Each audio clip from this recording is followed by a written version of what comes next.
انشاءاللہ میں ان سب کو سامنے لے کر آؤں گا اور حقائق کے ساتھ لے کر آؤں گا. ایک اور اہم بات یہ کہ یہ تاثر ختم ہو جانا چاہیے کہ پیپلز پارٹی ایک جمہوری جماعت ہے. میں نہیں سمجھتا کہ پیپلز پارٹی سے زیادہ فیشسٹ اور نسل پرست کوئی جماعت سندھ کے اندر رہی ہو. سندھ پیپلز پارٹی کی بات کر رہا ہوں میں. بھٹو کو کہا جاتا ہے کہ جمہوریت کا چیمپئن. اب آپ اگر بھٹو کی تاریخ اٹھائیں گے کہ ایک طرف یہ راجہ صاحب محمود آباد، لیاقت علی خان، نظام حیدرآباد، ایک آپ کو ایک طرف یہ لوگ نظر آئیں گے جنہوں نے اپنی کروڑوں ایکڑ لینڈ چھوڑ دی. دوسری طرف بھٹو کی میں تاریخ ود ریفرنسز لے کر آؤں گا کہ بھٹو خاندان کی بامبے میں 2 پراپرٹیز تھیں. بھٹو نے پاکستان کی شہریت طویل عرصے تک نہیں لی اور اس نے وہاں مقدمہ کیا ہوا تھا کہ یہ پراپرٹیز ہمیں ملنی چاہیے. یعنی جس کو ہم نے وزیر اعظم بنا دیا اس نے پاکستان کی شہریت نہیں لی. پھر اس نے اگین بینگ این عامر اس نے اسکندر مرزا سے تعلقات بنائے. قدرت اللہ شہاب نے شہاب نامہ میں پورا ایکسپلین کیا ہے. پھر جو اسٹینلے وولپرٹ نے اپنی کتاب میں پورا ایکسپلین کیا ہے. پھر جب اسکندر مرزا پر برا وقت آیا اور ایوب خان نے ماشاءاللہ لگایا تو سب سے پہلے جس نے جمپ کیا اسکندر مرزا کی گود سے نکل کے، اور گود سے نکلنے سے پہلے اس نے خط لکھا. اسکندر مرزا کو کہا کہ آپ تو قائد اعظم سے بڑے لیڈر ہیں. یہ لکھا بھٹو نے. یعنی ایک عامر کے بارے میں لکھ رہا ہے جس نے پاکستان کا جو پہلا آئین امپلیمنٹ ہونے سے پہلے الیکشن سے پہلے ہی جس نے پاکستان میں آمریت نافذ کر دی، اس کو بھٹو لکھ رہا ہے کہ آپ کا نام قائد اعظم سے اوپر ہونا چاہیے. اب یہ عامر وقت اپرچونسٹ بھٹو دیکھ رہا ہے کہ اسکندر مرزا پر برا وقت آ گیا. سب سے پہلے جمپ کر کے کس کی گود میں جا رہا ہے؟ وہ ایوب خان کی. ایوب خان کو اپنا ڈیڈی بنا لیا. بغیر الیکشن جیتے اس نے کہا کہ مجھے گورنمنٹ میں آنا ہے. اس نے اسٹینلے وولپرٹ نے لکھا ہے کہ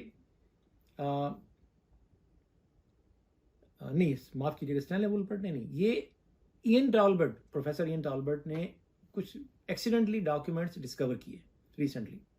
اس میں انہوں نے لکھا ہے کہ بھٹو نے ہر طرف اپنی جو ہے نا وہ فشنگ راڈز سے اٹیچ کر کے ڈوریاں پھیلائی ہوئی تھیں کہ جہاں سے بھی مچھلی پھنس جائے. بھٹو نے امریکی سفیر سے جو زمانے میں پاکستان ہوتے تھے ان سے اسپیشل تعلقات بنائے. اپنے لاڑکانہ والے گھر پہ بار بار بلا کے ان سے ان کو کیا کہتے ہیں نا شکار کی دعوت پہ بلایا.